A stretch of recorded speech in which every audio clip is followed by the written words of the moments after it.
Tamo. Bitin na nga eh. Alam mo, kapag hindi na bagay, palitan mo yan. Hindi pwede. Magagalit kasi si inay. Hindi ko naman sinabing itapon mo yan eh. I-modify mo na. No, baguhin mo. Palitan mo. I-bagay mo sa pangangailangan mo. Wow, ibagay sa pangangailangan. Yeah. May pinaghuhugutan? Teka, nangyari na ba ito sa'yo? Hindi sa akin. Sa DSWD. Dinamay mo pa yung DSWD eh. Ano namang kinalaman nila dito? Naalala mo yung conditional CCD, oo. yun yung project o yung Pantawid Pamilya Program o yung tinatawag natin 4Ps. Wala rin.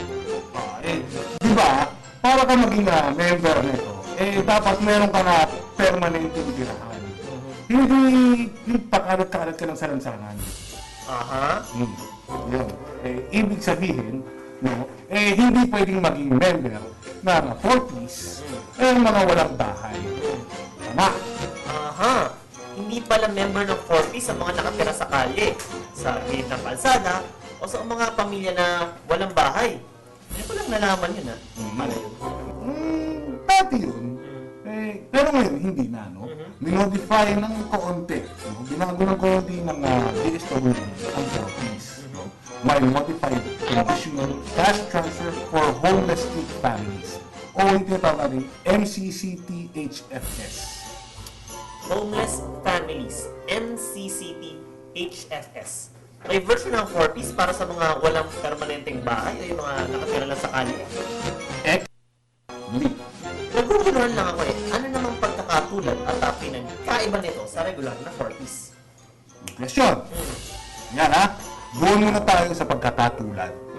Gaya ng regular na 4Ps, nakakatanggap ang pamilya ng 500 pesos health allowance. At hanggang 3 bata naman na kada pamilya ang pwedeng makakuha ng 300 pesos educational allowance kada buwan. Ano naman ang kaibahan? Teka lang ha. Yan. Di ba sa kali, sila nakatira? Di ba?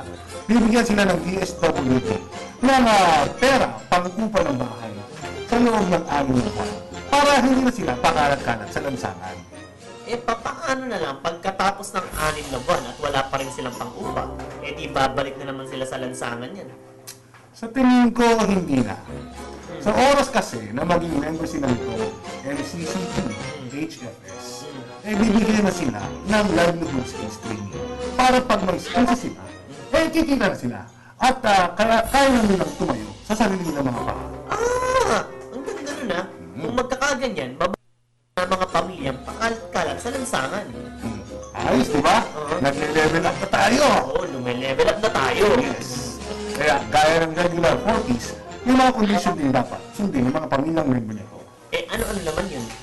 Saka ko na sasabihin. Puntahan tayo, di ba? Kaya, bilisan mo na dyan. Teka. Anong gagawin ko dito sa mga damit ko na to? Tamo. Mukha na akong super body fit eh. Hindi na ako talaga. Gaya mo ang DSWD. Ano ibig mo sabihin? Di ba nga, nung una, hindi sakop ng 4Ps ang mga walang bahay. Dahil base sa kanilang kwalifikasyon, dapat may permanent silang tirahan. Anong ginawa nila? Binago nila ito ng kaunti para ma-cover na rin ang mga walang bahay. Gets ko na! I-modify ko itong damit ko. Kung pwede pa. O kaya papalitan na lang para bumagay sa pangangailangan ko. Yon! Di ba? Bravo, amigo! Let's go!